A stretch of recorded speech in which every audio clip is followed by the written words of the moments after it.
মুহূর্তের সবচেয়ে বড় খবর, ফের একবার শিরোনামে উঠে এলো কুণাল ঘোষ।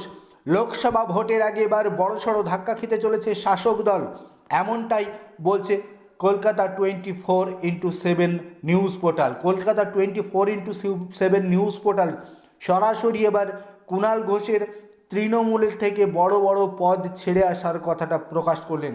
তৃণমূল থেকে গুরুত্বপূর্ণ পদ ছেড়ে দিলেন কুণাল ঘোষ। তৃণমূলের সাধারণ সম্পাদক এবং মুখপাত্র পদ থেকে নিজেকে সরিয়ে নিলেন কুণাল ঘোষ, এমনটাই দাবি করা হচ্ছে।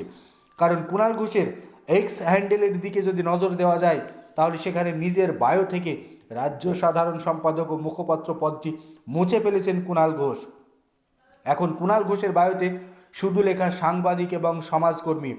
একদিকে এই ঘটনার পর থেকে প্রশ্ন উঠতে শুরু করেছে, তাহলে কি তিনি এবার তৃণমূল ছাড়ার পথে?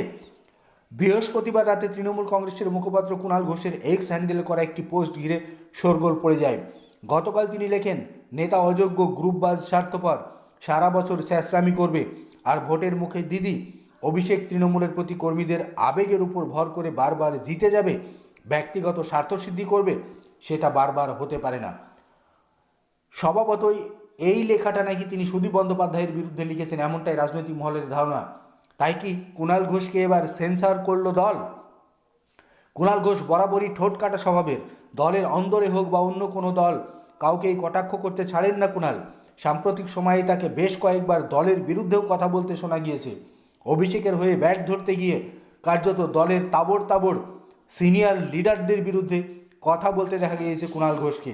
তাই কি এবার কুণাল ঘোষকে সরাসরি সেন্সার করা হলো? সেই প্রশ্ন উঠেই গেল। আর এই খবরটি প্রথম প্রকাশ করছে Kolkata 24x7 news portal. Kunal Ghosh ফের আরও একবার শিরোনামে।